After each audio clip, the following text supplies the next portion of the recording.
to Leitner. Puts it up. You're listening to the Culture State Podcast. Get ready. Woo! Welcome to another episode of the Culture State Podcast. I am Chris Lee. And I'm Dennis Cox. Real quick, Chris. Culture State Podcast presented by Papa Murphy's Pizza. That's right, Papa Murphy's Pizza. Give them a follow on Twitter and Instagram at Papa Murphy's. But every Tuesday, Chris, every Tuesday, get any large pizza for just $10.99. Papa Murphy's, change the way you pizza. So you can get a pizza on Tuesday, eat the leftovers on Wednesday while you're listening to our podcast. That's all I'm saying. Hey, as a matter of fact, you can get two on Tuesday. Oh, you know what I'm saying? $10.99 each. So you're spending about $22. Yeah. It can last you through the weekend. Yeah. And then you just get some more Papa Murphy's over the weekend to last you back to Tuesday. We can get some for $10.99. That's right. Papa Murphy's. Now, Chris, you and I, this past week, we were in Charlotte again for more ACC media stuff. Yeah, I was in Charlotte a bunch this past week. Yeah, so you were in Charlotte quite a bit. Might as well get an apartment out there. But ACC Media Day for basketball. It was an amazing time. I always love these type of events. We had fun for the football event back in July. Same thing for basketball just this past week. All the teams from the ACC kind of converging on one area as we get ready for another big time season in the ACC. And one of the things I just think is interesting about this year, you have a lot of changes happening through NIL, through the changing landscape of college sports. But then you have no more Roy Williams. This is Coach K's last year. And on top of that, the ACC seems wide open. So, the trajectory of the conference, it really could go anywhere. But I still believe it's the best conference. And the reason why it is the best conference is because of North Carolina. I mean, I'm just going to go ahead and put it out there. I said it. Absolutely. And we're going to hear later on in this episode about some of the players and coaches that are from the state of North Carolina and right here in the state about what makes the state of North Carolina basketball so special. But one thing I gathered at Media Day, Chris, first of all, it's just a lot of fun because we get to see a lot of people that are colleagues of ours that we just don't get to see often nowadays. So it was nice to see them. But one thing that actually dawned on me for a lot of these young athletes that were there, because they're oftentimes just some sophomores and maybe some juniors, is that kids that are juniors in college right now still have yet to have a full collegiate basketball experience. Because you think when they were in freshmen, 2019, 2020 is when COVID happened, shut everything down. So they never actually got to finish that season. Then last year, everything was with restrictions and totally understandably so, but they never really truly had the full experience for a full season yet. And they're juniors now. It's amazing how a majority of college athletes right now, at least in terms of basketball, what we're specifically talking about, have yet to experience what it's like to have full arenas for a full season, play a full postseason. It's going to be a different experience that's going to be new for a majority of athletes that are out there now. Yeah, that's something that I asked actually during the NC State session to Manny Bates and Jericho Helms, because in 2020, you remember, they had a few slip ups during the year, but they were starting to get hot towards the end of the year and go on a run. And, with the ACC tournament, it was set to be them versus Duke on that Thursday afternoon. Yeah. And a lot of people felt like, right now, NC State has the momentum. They could potentially beat Duke. Of course, ACC tournament, everything else was stopped. So we'll never know what actually would have happened. And then as you mentioned last year, no fans, multiple COVID stoppages for different teams. Of course, NC State had it twice during the year. There was rumors that North Carolina had it bad before the season started last year.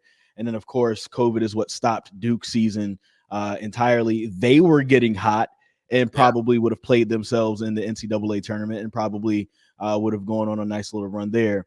And so it's something that we just don't know. And so, yeah, you're right. These juniors never had a chance to have a full experience. Hopefully they'll have it now. But, COVID still is in the background, with everything. And so, my fingers are crossed, but especially the ones from North Carolina, because you want them to have that full experience because, they grew up watching that around here. between Wake Forest, NC State, Duke, and North Carolina. They grew up watching that. And there's so much history when we talk about people growing up and watching it. We spoke with guys like Davian Williamson at Wake Forest, talked to Manny Bates, Wendell Moore, Joey Baker, all people who are from the state of North Carolina, who all were going to, you'll hear him say in a bit, how special it was to see all these great players come through the state, just knowing about the history that this state offers in terms of basketball. And it's amazing how a lot of these guys said they call it the Hoop State for a reason. All individually at separate times, never overheard what the other person said. The fact that they all said that themselves really speaks to what basketball means in this state. And with all due respect to football, there's a lot of great football in this state, but basketball is king. I do want to say this, and shout outs to all those guys you mentioned. Davian Williamson from Winston-Salem, North Carolina, covered him in high school. Joey Baker from Fayetteville. You got Wendell Moore from Charlotte, and you've also got Manny Bates, who's also from Fayetteville. There's a Greensboro connection there. Every year in Greensboro, I don't think it happened last year, but there's this event called the Josh Level Classic. Josh Level was a big-time basketball player in Greensboro, collapsed and died on the floor, I think during either his junior or senior year of basketball. Probably would have been one of those type of like fringe ACC players, maybe like a Virginia Tech, Wake Forest type of player, and left a huge impact. I mean, there's a lot of people that knew him and remembered him. Probably, I think he would have been like 24 or 25 right now. And so a lot of these players, all these players that we just mentioned, they all played in the Josh Level Classic before going to their respective schools, because they all kind of like remember that and know his memory and also wanted to add on to it by playing in that particular game. And so it's not even just a tradition, it's also the connection. There is a brotherhood, almost like a fraternal type of feeling amongst the basketball players from the state of North Carolina, where they look out for each other. They know each other, they play with each other, they lift each other up. And even if they're playing for rival schools, there's still a big time respect for each other out there. And that's something I think I really love about the culture here when it comes to basketball in North Carolina. These players know each other, they love each other, and they really help bring each other up. All these guys that you just mentioned all have experience in that Josh Level Classic. Well, let's talk to those guys. You're also going to hear from Kevin Keatts as well as Hubert Davis right here next on Culture State.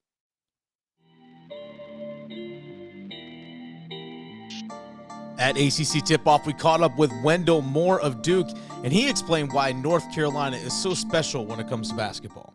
Just the amount of teams we have here. I mean, besides the Dukes, the Carolinas, Wake Forest, NC State, we still have maybe I would say a lot of different other programs in the state that are really good. There's UNC Charlotte, there's App State, there's UNC Greensboro, who's coming on the map pretty well. And I mean, so really there are teams everywhere that not only make just the Power 5 schools in North Carolina very good, but just North Carolina deep in general. Just growing up in North Carolina, what did you appreciate most about just being basically a hoop state? Yeah. Wendell Moore also talked about North Carolina being the hoop state. Really that right there, because when I was 5, I moved to North Carolina really just to play basketball. And the talent level here has always been good ever since I've been here, and really it's only continuing to grow. Thank you. Are there any that have stood out to you? His teammate Joey Baker, who's from Fayetteville, also spoke about what it's like playing basketball here in the state of North Carolina. It's the rivalries, it's the ACC, so many big games, so many championships have been won here. So just growing up down the road, watching those games and just seeing it my entire life growing up, it's been incredible. And it's a dream come true. Like Wendell said a little bit earlier, it's something you dream about as a kid, playing in the driveway, playing for Duke, and being in big games, big moments. So I couldn't be more thankful for being at Duke at such an incredible university and playing for Coach. What are some fun memories that you had growing up? Baker also shared some fun memories he had growing up playing basketball in the state. It's called the Hoop State for a reason. We've had a lot of good players throughout the years. Just growing up, there's so many different players. So you go to these AAU tournaments and you're playing Wendell one game, and then I mean, there's Harry, Giles, and so many different people all over the place. And so the culture, you're kind of just raised the competitiveness of the state's basketball. Also from Fayetteville, but Manny Bates of NC State also spoke about what makes college basketball so amazing in the state of North Carolina. I mean, this is the hoop state.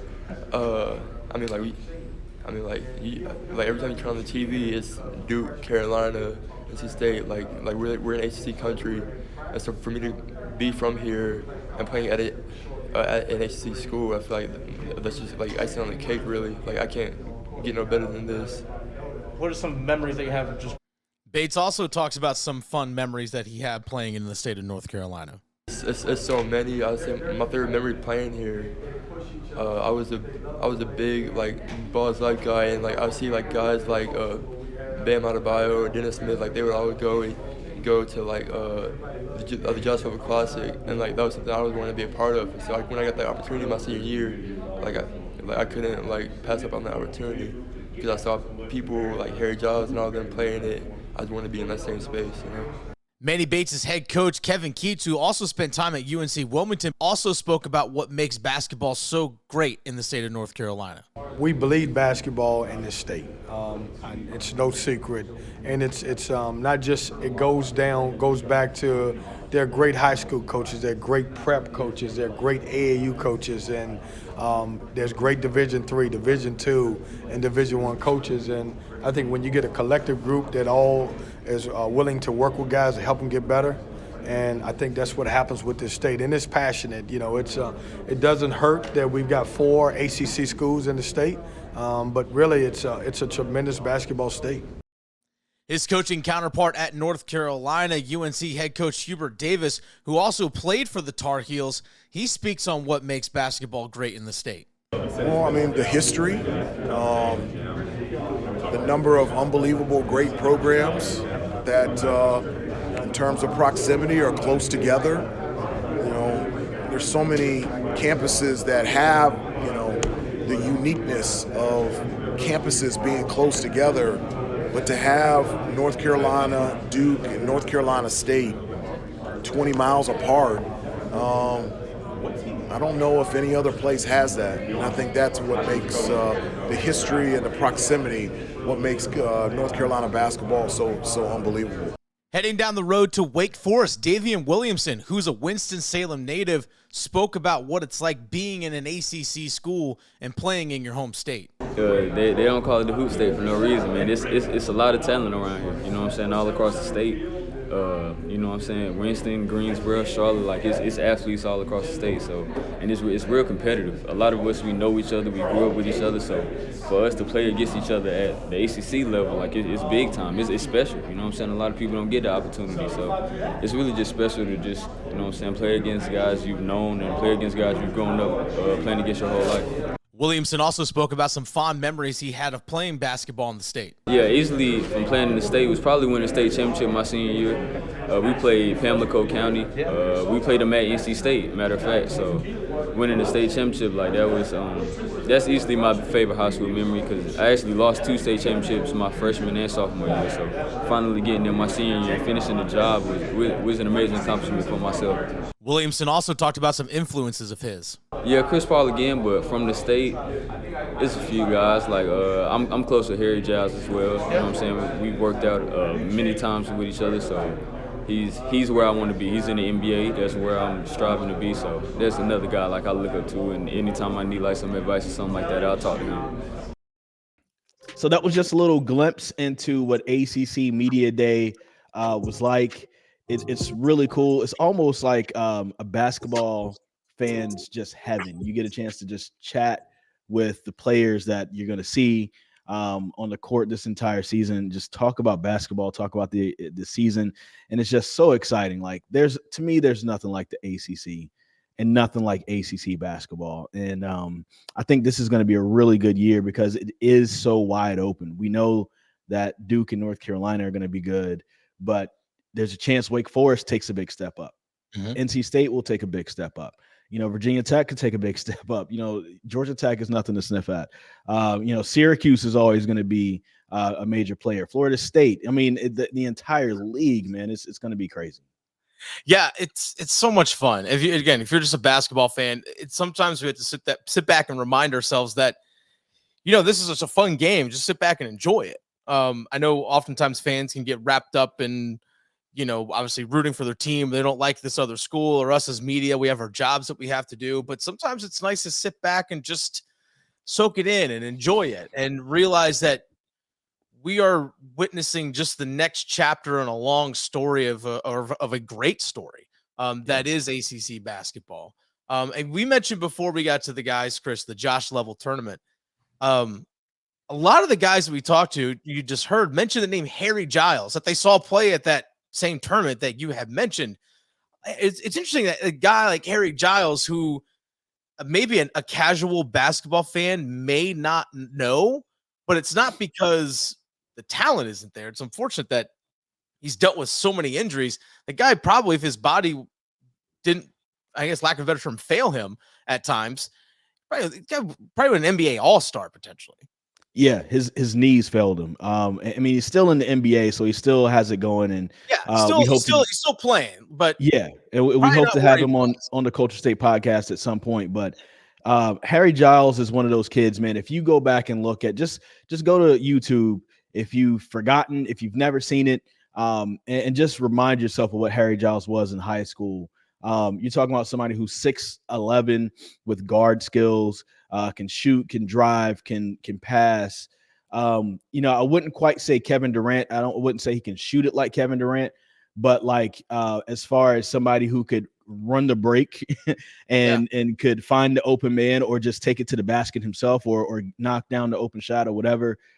It was just amazing to see. He tore his ACL, I want to say, at the end of his sophomore year in high school, and then came back, had a good junior year, started his senior year, had a partial ACL tear once again, which impacted his start at Duke. Started kind of late for them, and then just never was the same, but still ended up, in the NBA. But man, Harry Giles really, huge. When you talk about basketball players that have had a huge influence in the state of North Carolina, either because of what they've provided or just their presence alone, you got to bring up Chris Paul. To play for CP3 is a major accomplishment, and he's turning out NBA players all the time. Harry Giles played for CP3. Josh Howard, Harry Giles, of course, Steph Curry with his AAU team that's based out of Charlotte as well. And even out of Raleigh, you talk about my man David West, who has a big-time AAU team out in Raleigh as well. So a lot of big-time influences in the state of North Carolina for sure.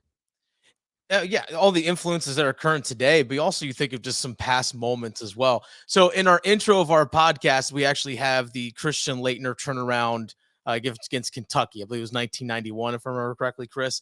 A buddy of mine that I went to college with, who's from Kentucky, says, "Hey man, I love listening to your podcast. Can you take out that Christian Laettner shot, please?" It's still like ingrained in his head. Like, can you just take that out?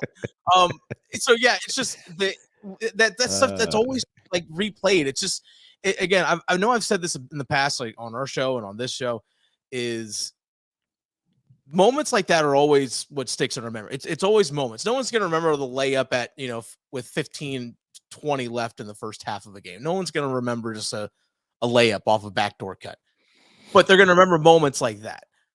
They remember, and we always see replays of the images of Jim Valvano sprinting around the court, just looking for someone to hug after NC State won a national championship. Jordan hitting that jumper when they won the national championship in the early 80s. Just, it's moments like that that always stick out to us. And the ACC, and just even here locally, it's just full of them. And it's something that fans always gravitate towards, or people like myself who are newer to the state in terms of how long we've been here may have seen those images from afar, but we actually see the importance and the significance of them after we get here. It's always, again, moments like that us as fans and us as people that work in this industry are always going to reflect back upon. And it's always nice when you continue to see moments continuing to be made and memories continuing to be made. And it's the history of it. It's just so rich here in this state. You're from ACC country, though. I mean, you grew up right there in Virginia, exactly. So, I mean, you definitely get it. But Virginia basketball is not good for a while. They're very, very good now. But for a long time growing up, Virginia basketball wasn't that great. But still, it was the appreciation of ACC basketball. But specifically for the state, though, has grown since I've been here. Absolutely. Yeah, it's big time. And I just can't wait to see what the season has to offer. And then, just more specifically for the guys that you mentioned that we talked to in this show that you heard from earlier, these are all good kids. Yeah. These are all really good kids. And whether it's basketball or something else, they're going to be successful in life. And, I think a lot of it has to do just with the ecosystem of that North Carolina has brought about, and they all have different stories. You have somebody like, Wendel Moore, who's always been that guy that's been looked at as one of the top guys. You have Manny Bates, who kind of came on a little bit late. You have, Davian Williamson, who was, I would call him a little bit of a late bloomer, but the skill was always there. I remember seeing him as a sophomore, junior in high school, really skinny kid. You could probably, if the wind blew just a little bit, probably knock him over. Yeah. And then started off his career at ETSU, had an opportunity to follow his coach to Wake Forest, and he's rightfully so in the ACC because he's got the ACC talent. They all have different stories, but they all kind of came up together, and they all are humble and all are great kids. Wish them nothing but success for sure. It's amazing. Basketball's upon us right now. How it's going to be starting here in a couple weeks from when we're recording, but all the sports are converging at one time, Chris. Hockey, football, baseball still going on. Basketball's about to get underway. It's a wild time, Chris. It's a wild time. It's wild. It's busy. That's why I'm tired. I got the hoodie on for those who are watching on YouTube. I'm about to take a nap after this look. So I'm just keeping myself incubated right now. Well, enjoy your nap, sir, and make sure that you pick up some Papa Murphy's Pizza. Again, Culture State Podcast brought to you by Papa Murphy's Pizza. Again, every Tuesday, get any large pizza for just $10.99. Papa Murphy's, change the way you pizza. Also, make sure you give them a follow on Twitter and Instagram at Papa Murphy's. Delicious pizza from those guys. And you know what? You know me, Dennis. Mm-hmm. You know the way I pizzaed. I did change the way I pizzaed because of Papa Murphy's. Oh, yeah? Because I didn't really eat pizza like that. Really? And recently I had a bunch of Papa Murphy's because it changes the way I pizza. So you should go check them out, especially on a Tuesday. Culture State, we out. The Culture State Podcast, part of the Capital Broadcasting Podcast Network, with new shows coming out every Wednesday. Download and subscribe from wherever you get your podcasts, including the WRAL Sports Fan app.